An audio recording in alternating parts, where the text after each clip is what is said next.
han dicho que hay que hacer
de acercamiento a las editoriales, y en este caso pues a una de las editoriales más importantes que hay en España, que es Poitou Chanel, y más cuando se trata de libros del calibre del que se va a presentar aquí esta tarde, de un autor sobradamente conocido y que, bueno, pues la editorial Poitou Chanel, con su especial olfato, ha decidido editar.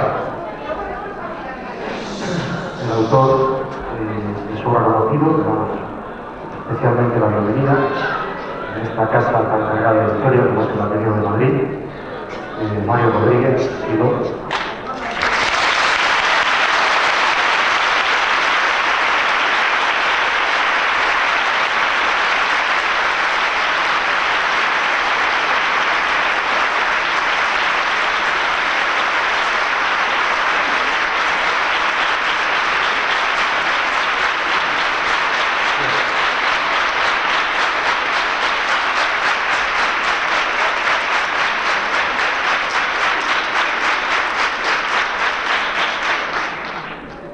Y antes de que él se dirija a ustedes, me gustaría la palabra brevemente, con el espacio que tenga bien, os va a hablar Rafael Soriano de la editorial Página.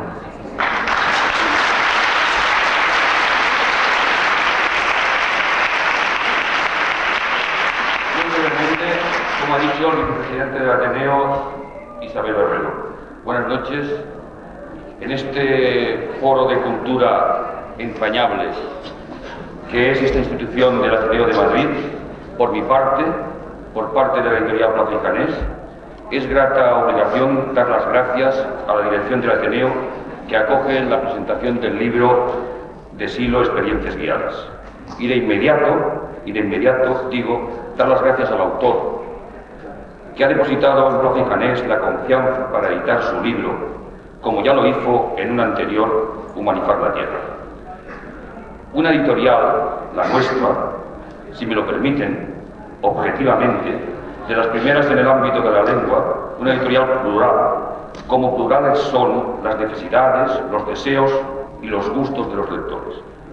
Al respecto de pluralidad, cuando a finales de los 60, en una situación política bien distinta, hubo una oleada de atentados a librerías, el Fahrenheit siempre ha surgido en parecidos caldos de cultivo, un gran humanista de profesión librero, en mi ciudad de Barcelona, decía contemplando el escaparate de su librería: cuando veo la convivencia de los libros en una librería, en cualquier librería, veo el exponente más claro de lo que significa democracia, libertad, pluralismo. Personalmente, creo que esta actitud es una buena norma de política editorial. El libro de Silo, Experiencias Guiadas, está ya en las librerías de toda España y muy pronto esta edición también en las de la América Hispana. Muchas gracias a todos ustedes que han venido a escuchar al autor, no mis palabras.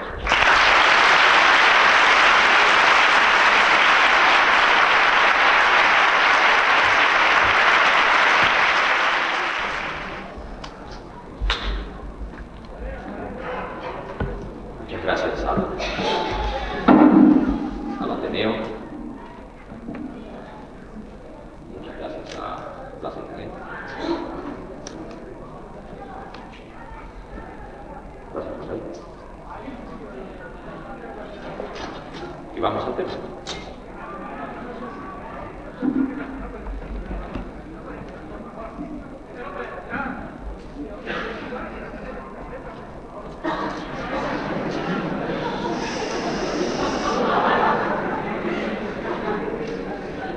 2 de mayo de 1916, Ortega presentaba aquí, en Madrid y en el Ateneo, a Bergson. En esa oportunidad explicaba que esta sociedad, el Ateneo, era una institución de cultivo y de culto de las ideas. Siguiendo ese punto de vista es que nosotros vamos a hablar aquí, en el Ateneo, no de literatura, como aparentemente propone la naturaleza del libro que presentamos, no de cuentos o narraciones que constituyen el material de este trabajo, sino de las ideas de las que parten esos cuentos y esas narraciones. Desde luego no estamos diciendo que cuando se trata un tema literario las ideas estén ausentes, sino que generalmente es el enfoque estético el que prima. A veces se examina el aspecto formal de la obra y desde luego su contenido. El autor pasa a revista sus vivencias y nos acerca a su biografía, a su sensibilidad, a su percepción del mundo. ¿En qué sentido, entonces, hablaremos de ideas? Lo haremos en tanto esta producción es la aplicación práctica de una teoría de la conciencia, en la que la imagen, en cuanto a fenómeno de representación, tiene especial relevancia. Es cierto que tendremos que decir unas cuantas cosas previas, sobre todo para quienes no han tenido en sus manos el libro que hoy comentamos. Pero esas cosas no afectarán seguramente la transmisión de esa estructura de ideas, de esa teoría que hemos mencionado. Así pues, veamos la noticia preliminar que puede darse de este trabajo. Qué aburrido, ¿no?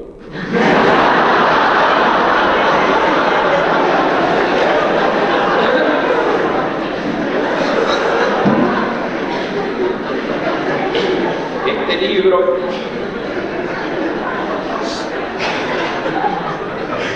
fue escrito allá por 1980, corregido en 1988 y puesto a vuestra consideración hace muy pocos días. En este punto quisiera leer al comentarista que nos dice lo siguiente. Comienza. El libro está dividido en 2 partes. La primera, llamada Narraciones, es un conjunto de 12 cuentos y constituye el cuerpo más denso y complejo.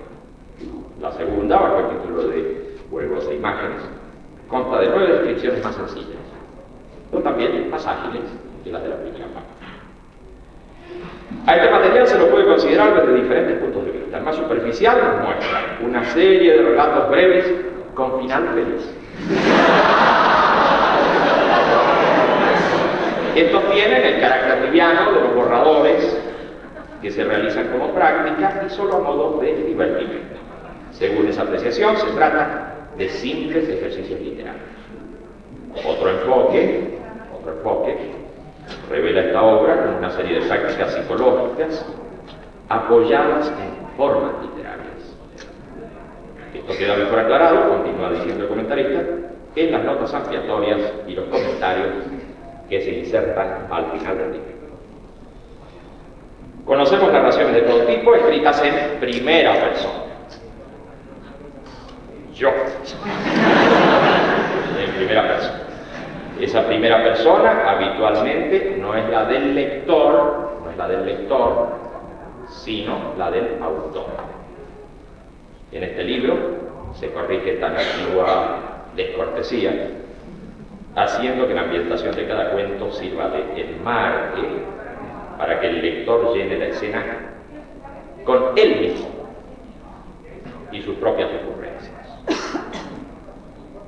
Colaborando con estos ejercicios literarios aparece en los textos un asteriscado que marca pausas y ayuda a introducir mentalmente las imágenes que convierten a un lector pasivo en actor y coautor de cada descripción. Esta originalidad permite a su vez que una persona lea en voz alta, por ejemplo, marcando las interrupciones mencionadas, y que otras, escuchando, imaginen su propio nudo literario. Tal cosa que en estos escritos es la tónica, en otros más convencionales destruiría toda secuencia argumental. Debe anotarse que en toda pieza literaria, el lector o el espectador, si se trata de representaciones teatrales, fílmicas o televisivas, puede identificarse más o menos plenamente con los personajes, pero reconociendo en el momento o posteriormente diferencias entre el actor que aparece incluido en la obra y el observador que está afuera de la producción y que no es otro que él mismo. En este libro ocurre lo contrario. El personaje es el observador, agente y paciente de acciones y emociones. Resulte no de nuestro agrado estas experiencias guiadas, dice el comentarista, habremos de reconocer cuando menos que estamos en presencia de una novedosa iniciativa literaria y que eso indudablemente no sucede todos los días. Ahí concluye la nota. Como se ha comentado, se trata de pequeños cuentos en los que un asteriscado permite detener la secuencia a fin de colocar en ese momento la imagen que al lector le parezca adecuada. De esa manera se continúa el desarrollo, pero ya dinamizando el nuevo elemento introducido. Veamos un caso que bien puede ser el de la primera narración titulada El niño. Estoy en un parque de diversiones. Es de noche. Veo por todas partes juegos mecánicos plenos de luz y movimiento. Pero no hay nada. Sin embargo, descubro el camino a un pequeño de unos 10 años. Está de espaldas. Me acerco. Y cuando gira para mirarme, advierto que soy yo mismo cuando era niño. Asterisco. Es decir, interrupción para ponerme a mí mismo en cuanto a imagen, tal cual sugiere el título.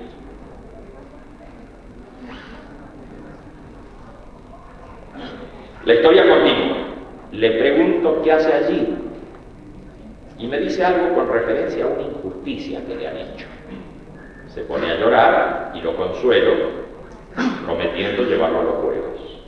Él insiste en la injusticia.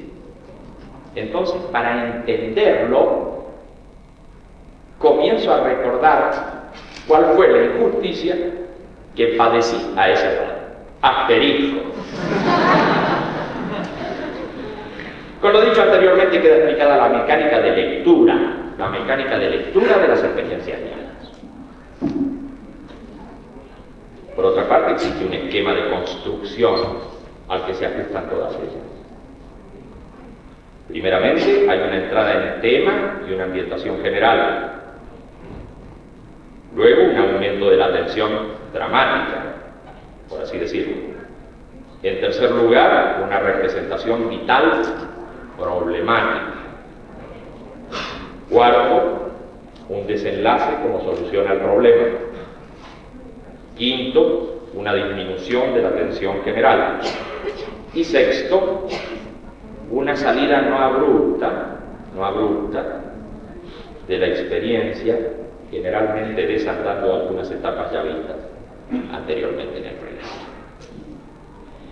Y hemos de agregar algunas otras consideraciones respecto al armado del enmarque de situación, del contexto en el que se da la experiencia.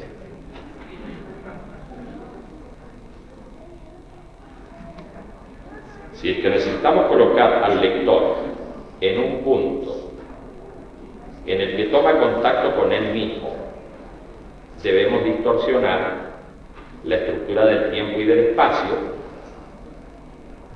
siguiendo la enseñanza que sobre esto nos dan los propios sueños.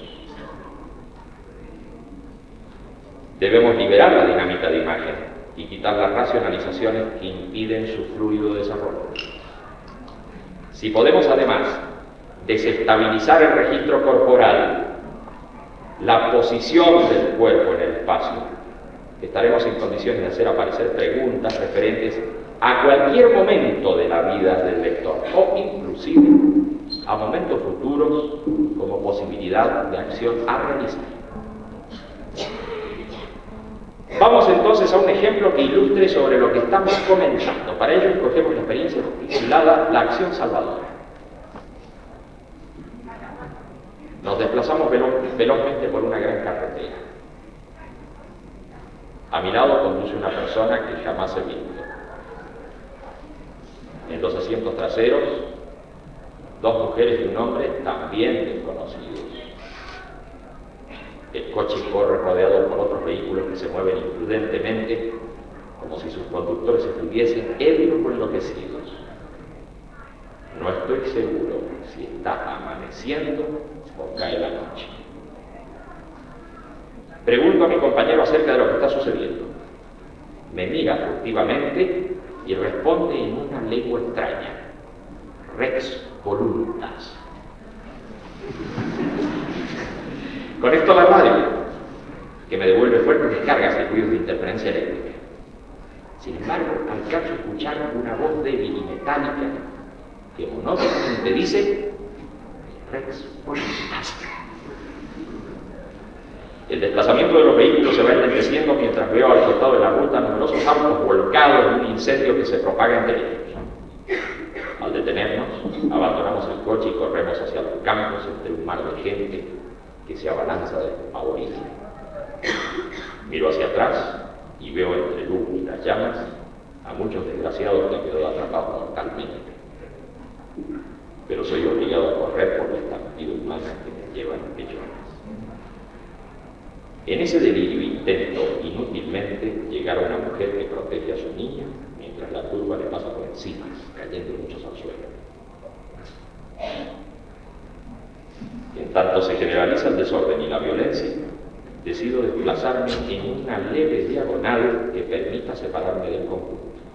Apunto hacia un lugar más alto. Los desfallecientes se toman de mis ropas haciéndolas girones, pero compruebo que la densidad de gente va disminuyendo. Un hombre se desprende del conjunto y se acerca corriendo. Está con las ropas destrozadas y cubierto de heridas. Al llegar me aferra un brazo y gritando como un loco señala hacia abajo. No entiendo su lengua, pero creo que requiere mi ayuda para salvar a alguien. Le digo que espere un poco, porque en este momento es imposible. Sé que no me entiende. Su desesperación me hace pedazos. El hombre entonces trata de volver y en ese momento lo hago caer de bruces. Queda en el suelo gimiendo amargamente. Por mi parte comprendo que he salvado su vida y su conciencia porque él trató de salvar a alguien, pero se me impidió. Subo un poco más, llegando a un campo de cultivo. La tierra está floja, surcada por recientes pasadas de tractor.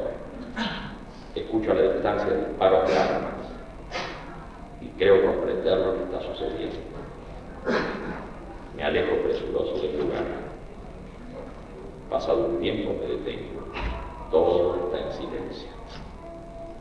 Miro en dirección a la ciudad y veo un siniestro resplandor. Empiezo a sentir que el suelo ondula bajo mis pies. Y un bramido que llega de las profundidades me advierte sobre el inminente terremoto. Al poco tiempo he perdido el equilibrio. Quedo en el suelo, lateralmente encogido, pero mirando al cielo, presa de un fuerte mareo. El temblor ha cesado. Allí, en el cielo, está una luna enorme, como cubierta de sangre. Hace un calor insoportable y respiro el aire de una atmósfera cálida. Entre tanto sigo sin saber si amanece o cae la noche. Ya sentado escucho un retumbar creciente. Al poco tiempo, cubriendo el cielo, pasan cientos de aeronaves como mortales insectos que se pierden hacia un ignorado destino. Descubro cerca a un gran perro que mirando hacia la luna comienza a aullar, casi como un lobo.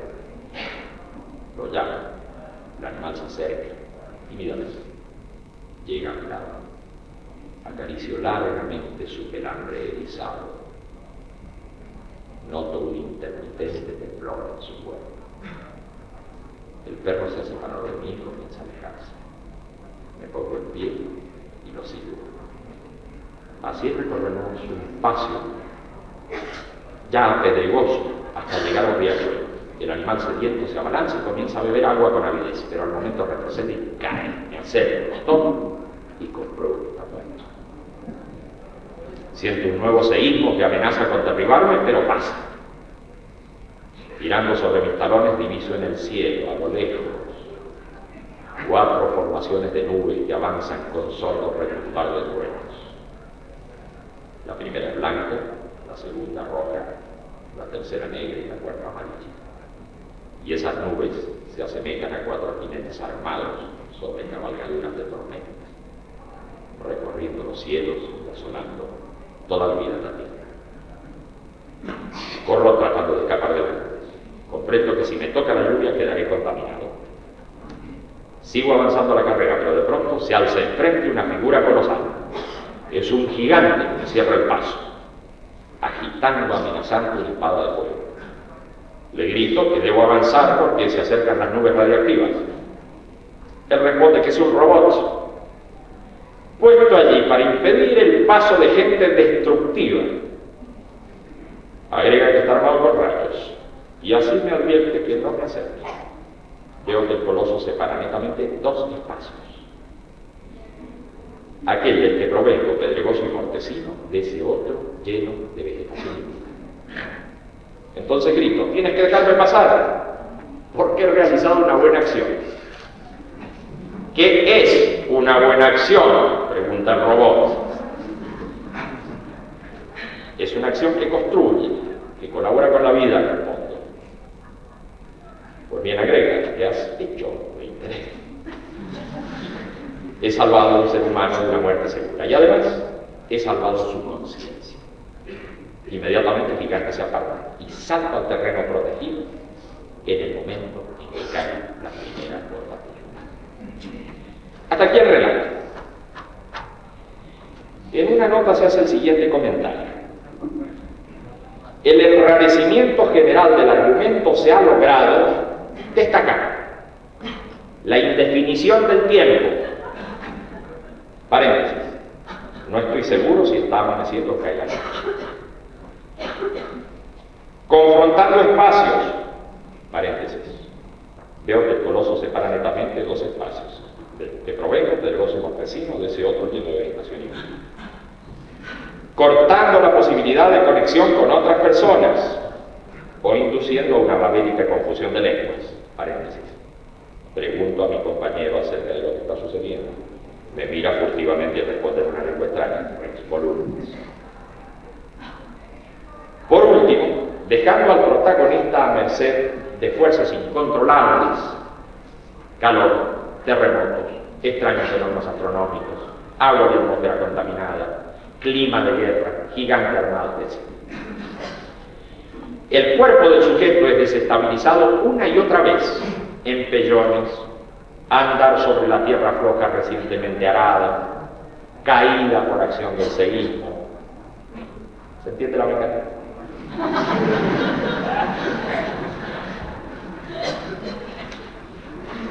En muchas experiencias se repite el esquema del enmarque comental, pero con imágenes diferentes y enfatizando en el nudo particular que se quiere tratar. Por ejemplo, en la experiencia llamada El Gran Error, todo gira alrededor de el malentendido. El malentendido encarándolo desde la confusión de las perspectivas.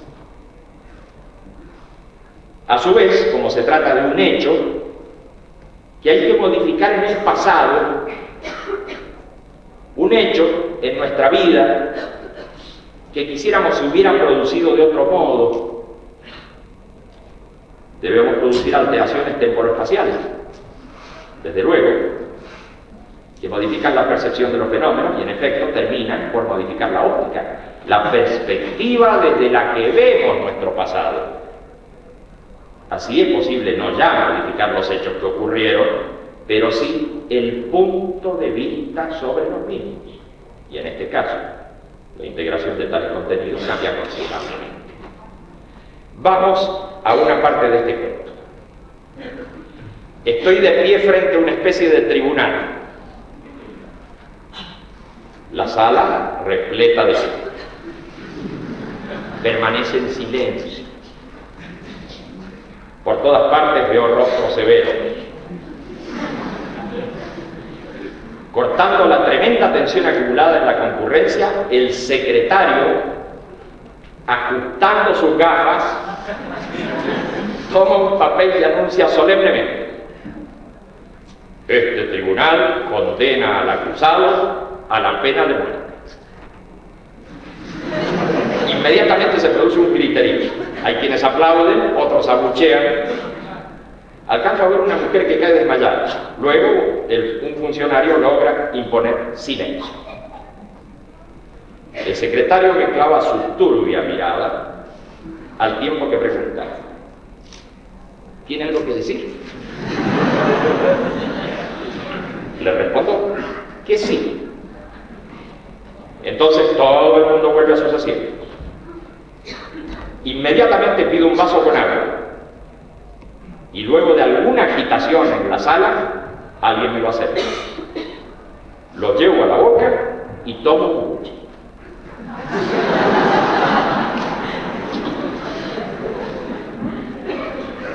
Completo la acción con una sonora y prolongada gárgara. Después digo: ya está. Alguien del tribunal me increpa ásperamente: ¿cómo que ya está? Le respondo que sí, que ya está. En todo caso, para conformarlo, le digo que el agua del lugar es muy buena, que quién lo hubiera dicho, y 2 o 3 gentilezas por el estilo.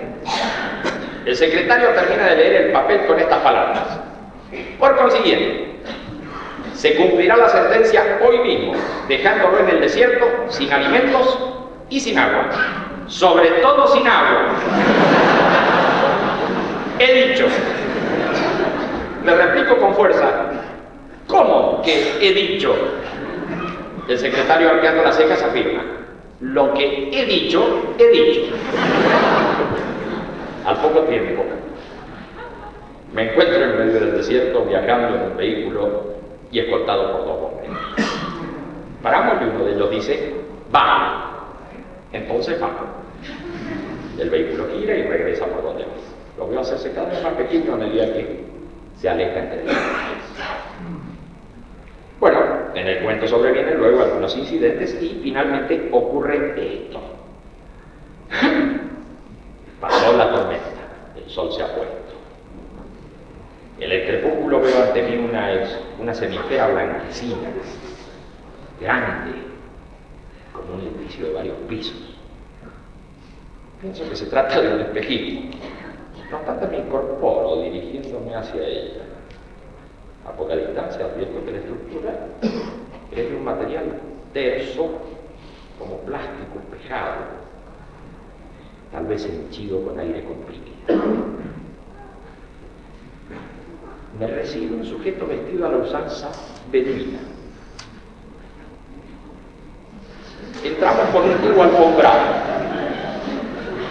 Se corre una plancha al tiempo que me asalta el aire refrescante. Estamos en el interior de la estructura. Observo que todo está invertido. Se diría que el techo es un piso plano del que penden diversos objetos, mesas redondas elevadas con las patas hacia arriba, aguas que cayendo en chorro se curvan y vuelven a subir, y formas humanas sentadas en lo alto. Al advertir mi extrañeza, el beduino me pasa unas gafas mientras dice: póngaselas. Obedezco y se restablece la normalidad.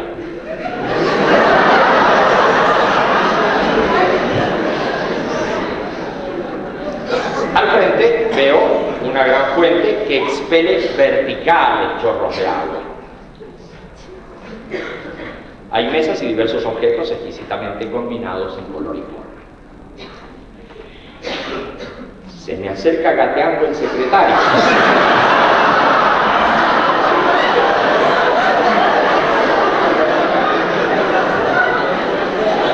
Dice que está terriblemente mareado. Entonces le explico que está viendo la realidad al revés y que debe quitarse las gafas. Se la quita y se incorpora suspirando al tiempo que dice: ahora todo está bien, solo que soy corto de vista. Luego agrega que me andaba buscando para explicar que yo no soy la persona a la que se debía juzgar. Y ha sido una lamentable confusión. Inmediatamente sale por una puerta lateral. Caminando unos pasos me encuentro con un grupo de personas sentadas en círculo sobre unos almohadones. Son ancianos de ambos sexos, con características raciales y atuendos diferentes. Todos ellos de hermosos rostros. Cada vez que uno abre su boca, brotan de ella sonidos como de engranajes lejanos, de máquinas gigantes, de relojes inmensos. Pero también escucho la intermitencia de los truenos, el crujido de las rocas, el desprendimiento de los témpanos, el rítmico rugido de volcanes, el breve impacto de la lluvia gentil, el sordo agitar de corazones, el motor, el músculo, la vida. Todo ello armonizado y perfecto, como en una orquesta magistral. El beduino me da unos audífonos diciendo: colóqueselos, son traductores. Me los ajusto y escucho claramente una voz humana. Comprendo que es la misma sinfonía de los ancianos, traducida para mi torpe oído. Ahora, al abrir la boca, escucho. Somos las horas, somos los minutos, somos los segundos, somos las distintas formas del tiempo. Como hubo un error contigo, te daremos la oportunidad de reconstruirlo tú mismo. ¿Dónde quieres empezar de nuevo? Tal vez en tu nacimiento. Tal vez un instante antes del primer fracaso. Asterisco. Etcétera, etcétera, etcétera. Debemos agregar ahora algunas consideraciones con respecto al tipo de imágenes usadas, porque da la impresión que las descripciones cuentan con un fuerte componente visual, y sucede que una buena parte de la población trabaja habitualmente con un tipo de representación auditiva, o kinestésica, o senestésica, o en todo caso mixta. Sobre este particular quisiera leer algunos párrafos extraídos de una de mis producciones más recientes, del libro Psicología de la Imagen. Allí se dice esto: los psicólogos de todas las épocas han articulado largos listados en torno a las sensaciones y percepciones, y actualmente, al descubrirse nuevos receptores nerviosos, se ha comenzado a hablar de termoceptores, baroceptores, detectores de acidez y alcalinidad internos, etc. A las sensaciones correspondientes a los sentidos externos, agregaremos aquellas que corresponden a sentidos difusos como las kinestésicas, de movimiento y posicionamiento corporal, kinestésicas, y las senestésicas, registro general del intracuerpo, de temperatura, de dolor, etc., que, aún explicadas en términos de sentido táctil interno, no pueden reducirse a ella. Para nuestras explicaciones es suficiente con lo anotado más arriba, sin pretender por esto agotar los posibles registros que corresponden a los sentidos internos y a las múltiples combinaciones perceptuales entre unos y otros. Importa entonces establecer un paralelismo entre representaciones y percepciones, clasificadas genéricamente como internas y externas. Es desafortunado que se haya limitado tan frecuentemente la representación a las imágenes visuales y además que la espacialidad esté referida casi siempre a lo visual, cuando las percepciones y representaciones auditivas denotan también a la fuente de estímulo localizada en algún lugar, así como ocurre con las táctiles, olfatorias, gustativas y desde luego con las referidas a la posición del cuerpo y los fenómenos del infracuerpo. Ya desde 1943 se había observado en laboratorio que distintos individuos propendían a formular o bien a establecer tipos de imágenes no visuales. Esto llevó a Walter, en 1967, a establecer una clasificación de tipos imaginativos de distinta predominancia. Independientemente de lo acertado de esa presentación, comenzó a abrirse paso entre los psicólogos la idea de que el reconocimiento del propio cuerpo en el espacio o el recuerdo de un objeto muchas veces no tomaba por base a la imagen visual. Es más, empezó a considerarse con más seriedad el caso de sujetos perfectamente normales que describían su ceguera en cuanto a la representación visual. Ya no se trataba, a partir de estas comprobaciones, de considerar a las imágenes visuales como núcleo del sistema de representación, arrojando a otras formas imaginativas al basurero de la desintegración idéntica, o al campo de la literatura, en la que idiotas y retardados dicen cosas como uno de los personajes del Sonido y la Furia de Ford.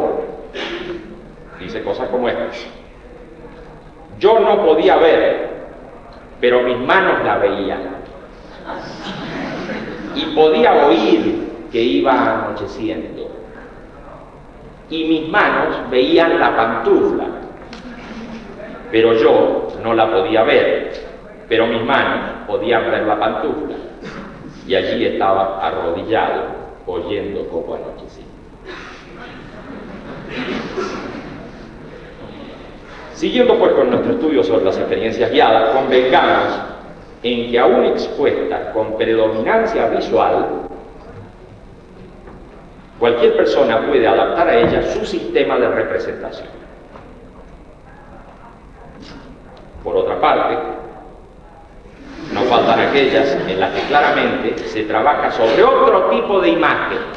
Otro tipo de imagen. Este es el caso de el animal del que paso a leer algún párrafo. Sin imágenes visuales. Me encuentro en un lugar totalmente oscuro. Tanteando con el pie, siento el terreno casi vegetal. Sé que en alguna parte hay un abismo. Percibo muy cerca a ese animal que siempre me provocó la inconfundible sensación de asco y terror. Tal vez un animal, tal vez muchos, pero es seguro que se aproxima irrevisiblemente. Un zumbido en mis oídos, a veces confundido con un viento lejano, contrasta el silencio definitivo. Mis ojos muy abiertos no ven. Mi corazón se agita. Si la respiración es fina como un hilo, la garganta oprime el paso de un sabor amargo. Algo se acerca. Pero ¿qué hay atrás mío? Que me eriza y que enfría mis espaldas como un hielo.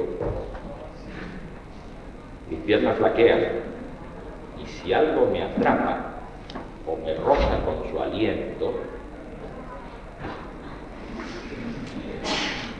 o salta sobre mí desde atrás, no tendré defensa alguna.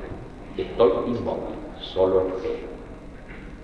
Veamos otro caso, pero ahora de diferentes tipos de imágenes y de traducción de un sistema de representación a otro. En esto puede ayudarnos una parte de la experiencia llamada el festival.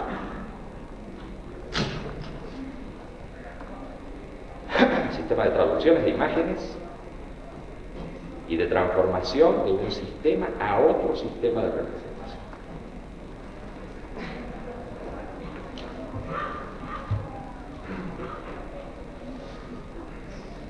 Acostado en una cama, creo estar en la habitación de un hospital. Escucho apenas el goteo de un grifo de agua mal cerrado. Intento mover los miembros y la cabeza, pero no me responden. Con esfuerzo, mantengo los párpados abiertos. El techo es blanco y liso. Cada gota de agua que oigo caer estella en su superficie. Así, como un trozo de luz. Una gota, una raya, luego otra, después muchas líneas, más adelante ondulaciones. El techo se va modificando siguiendo el ritmo de mi corazón. Puede ser un efecto de las arterias de mis ojos al pasar los golpes de sangre. El ritmo va dibujando el rostro de una persona joven.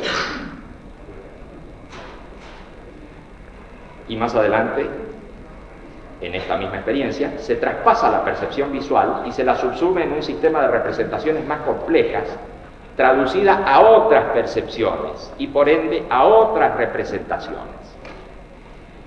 Dice así: fijo la atención en una flor conectada a su rama por un delgado tallo de piel transparente, en cuyo interior se va profundizando el verde reluciente. Estiro la mano pasando con suavidad un dedo por el tallo terso y fresco,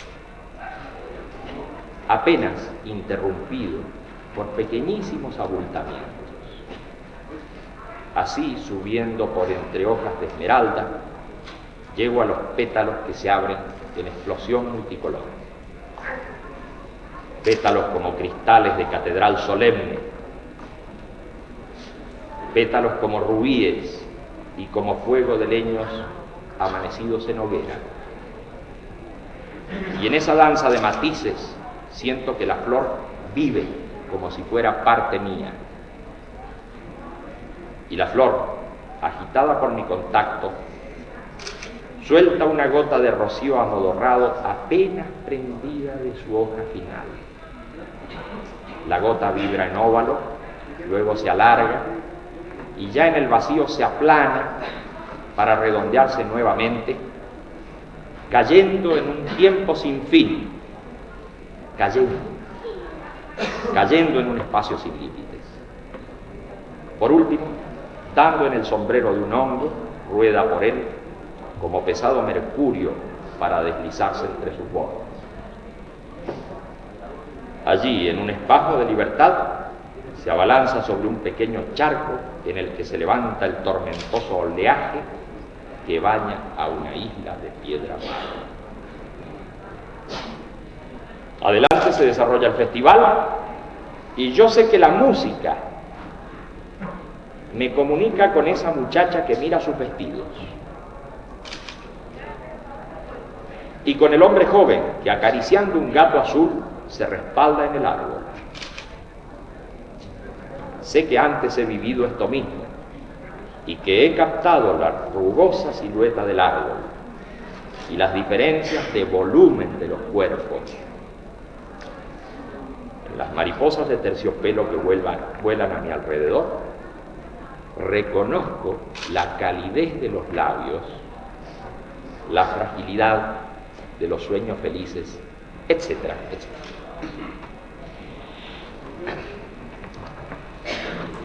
Pero en las experiencias, las imágenes no solamente están emplazadas delante del sujeto o a su alrededor, sino en su interior. Se complica. Se complica. Es conveniente aquí reconocer que en determinados sueños, el durmiente se ve a sí mismo en escena entre otros objetos, es decir, su mirada es externa. Pero también ocurre que a veces el soñante ve la escena desde sí mismo, casi como en vigilia. Su mirada se hace interna. En la representación cotidiana, ahora mismo, vemos las cosas externas como externas. Es decir, que nuestra mirada está atrás de un límite senestésico táctil dado por el registro de los propios ojos y de la cara y de la cabeza. De este modo puedo cerrar los ojos y representar lo que antes vi. Sin embargo, lo experimento como afuera, aunque lo esté mirando no afuera, como en la percepción, sino en realidad adentro de mi espacio de representación. De todas maneras, mi mirada está separada del objeto. Lo veo afuera de mí, aunque lo represente, por así decir, adentro de mi cabeza. Cuando en la experiencia del niño me veo a mí mismo cuando era pequeño,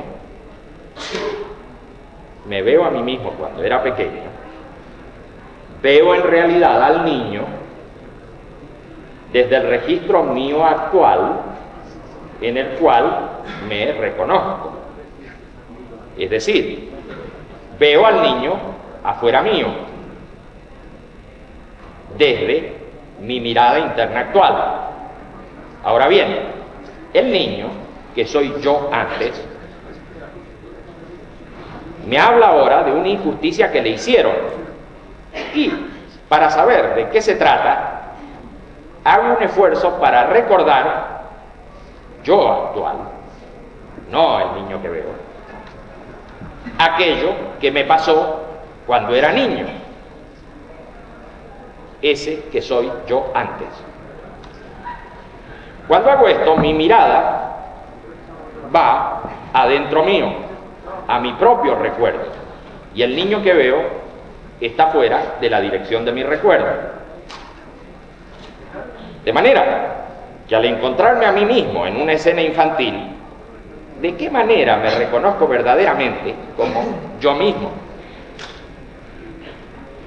Sin duda que con una mirada externa a mí, pero interna con referencia a la externidad, en este caso del niño del parque de diversiones. Esto plantea interesantes cuestiones, pero para allanar el tema, digamos que en general puedo hablar de representaciones puestas como afuera y de otras puestas como adentro, recordando que esto del afuera y el adentro simplemente lo estamos considerando desde la diferencia que pone el límite senestésico táctil de ojos, cara y cabeza.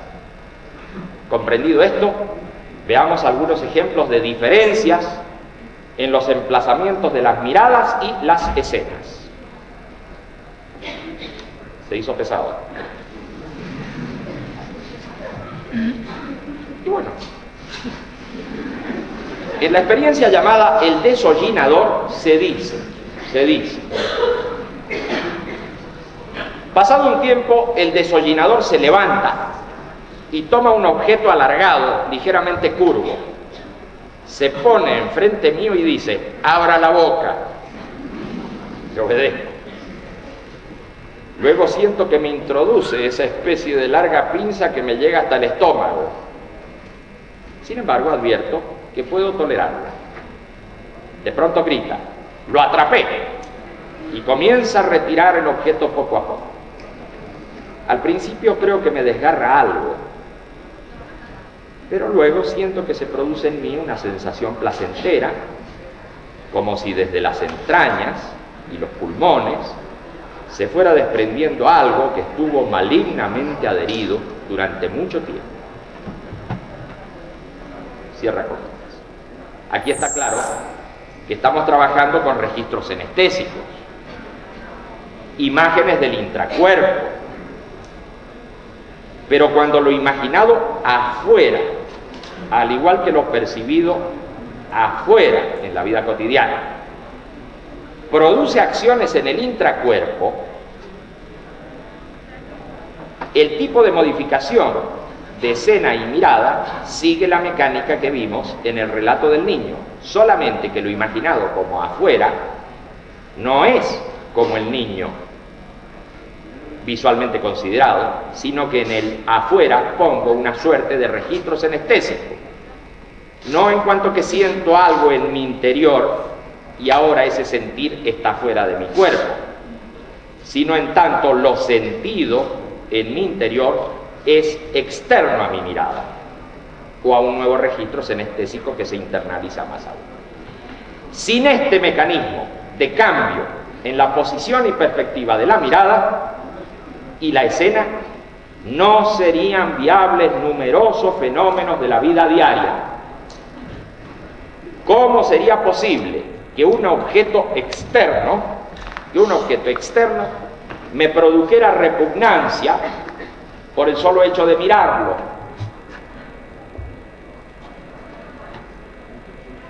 ¿Cómo podría sentir ese horror por el corte sufrido en la piel del otro?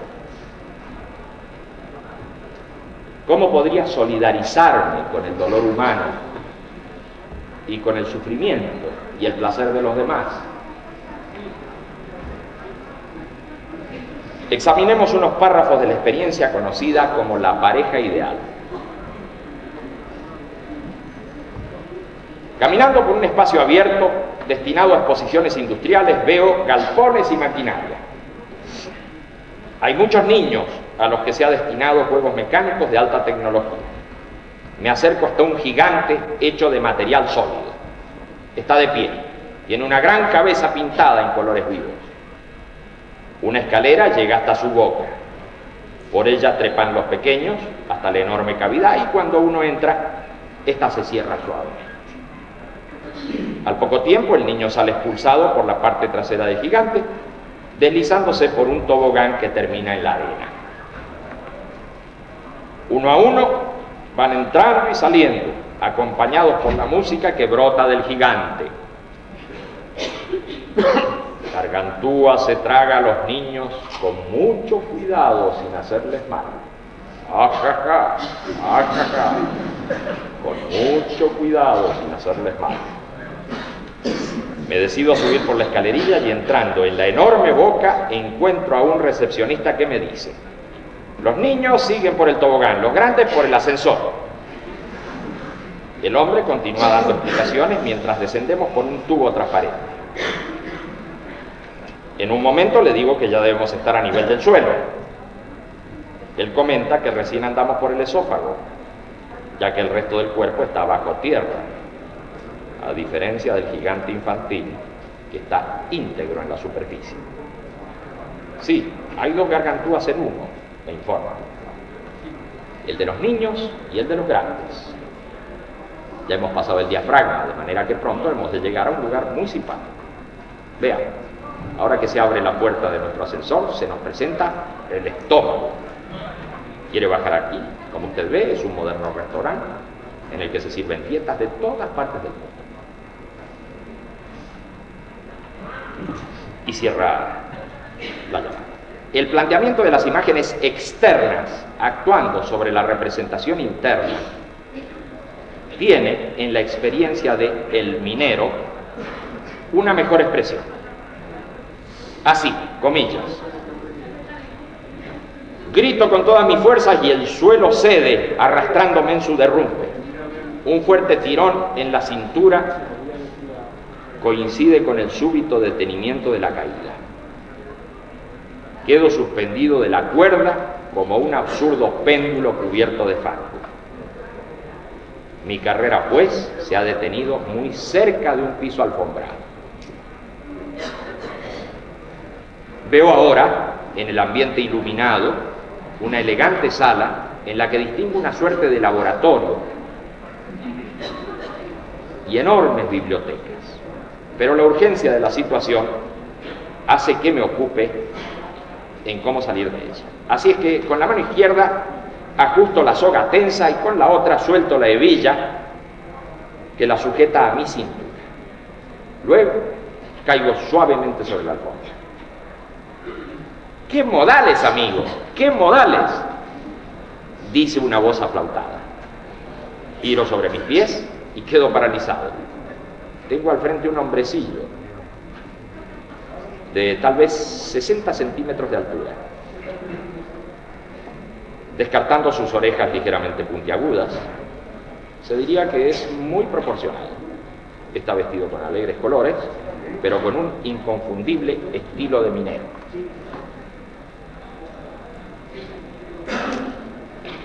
Me siento entre ridículo y desolado cuando me ofrece un cóctel.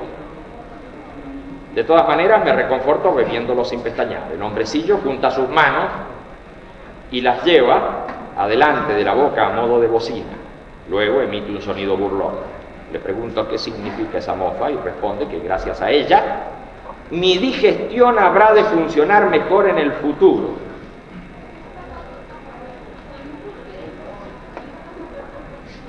El personaje sigue explicando que la cuerda que apretó mi cintura y abdomen en la caída han hecho muy buena labor. Para terminar su extraño comentario, pregunta si tiene algún significado para mí la frase «Usted está en las entrañas de la tierra». Respondo que es una manera figurada de decir las cosas, pero él replica que en este caso se trata de una gran verdad.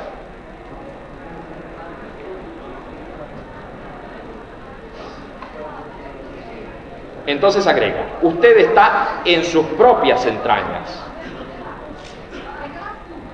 Cuando algo anda mal en las vísceras, las personas piensan cosas extraviadas. A su vez, los pensamientos negativos perjudican las vísceras. Así es que en adelante cuidará usted este asunto. Si no lo hace, me pondré a caminar y usted sentirá fuertes cosquilleos y todo tipo de molestia interna. Tengo algunos colegas que se ocupan de otras partes, como los pulmones, el corazón, etc. Dicho esto, el hombrecillo comienza a caminar por las paredes y el techo, al tiempo que registro tensiones en la zona abdominal, el hígado y los riñones. Luego me arroja un chorro de agua con una manguera de oro, limpiándome cuidadosamente el barro. Quedo seco al instante, metiendo en un amplio sofá y comienzo a relajarme. El hombrecito pasa rítmicamente una escobilla por mi abdomen y cintura, logrando yo una notable relajación en esas zonas. Comprendo que al aliviarse los malestares del estómago, hígado o riñones, cambian mis ideas y sentimientos.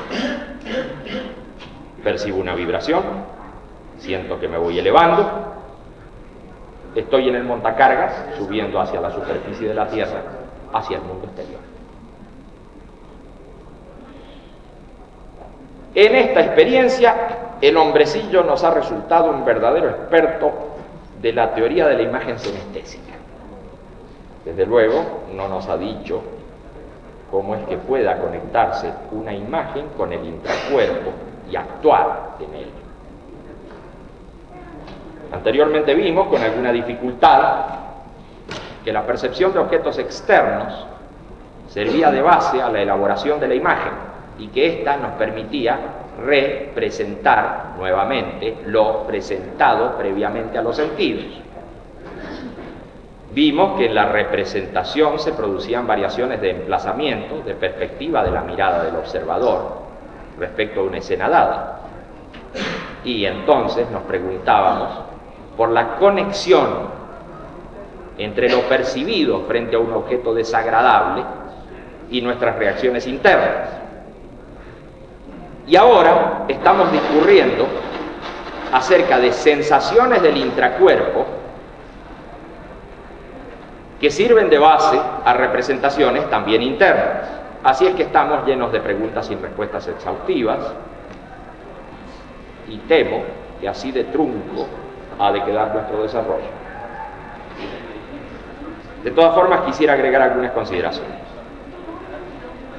En tanto se siga considerando a la imagen como una simple copia de la percepción, en tanto se siga creyendo que la conciencia en general mantiene una actitud pasiva frente al mundo, respondiendo a él como reflejo,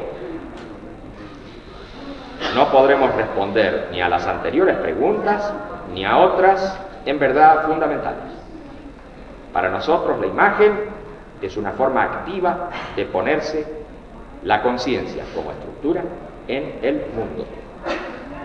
Ella puede actuar sobre el propio cuerpo y el cuerpo en el mundo, dada la intencionalidad que se dirige fuera de sí y no responde simplemente a un para sí o a un en sí natural, reflejo y mecánico.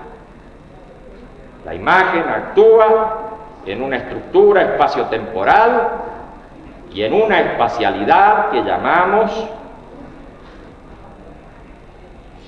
espacio de representación.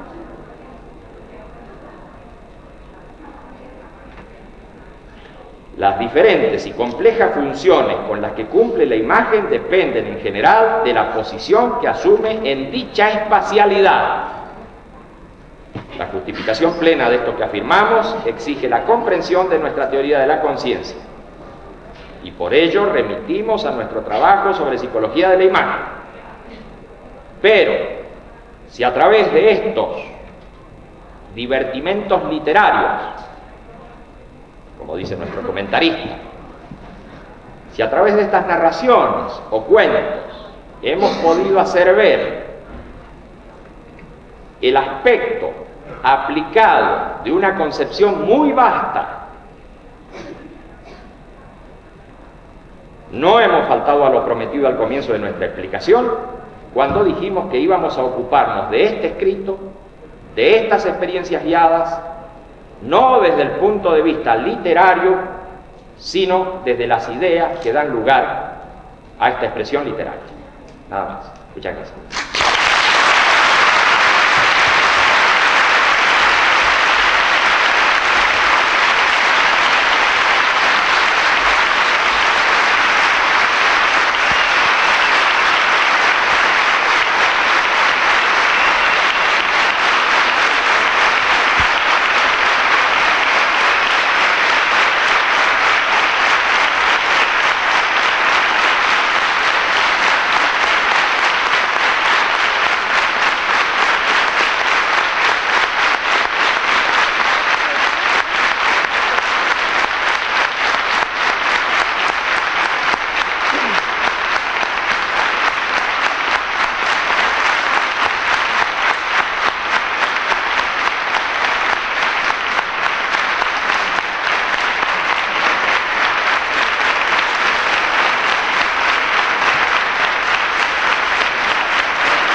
¿Ahora qué hice?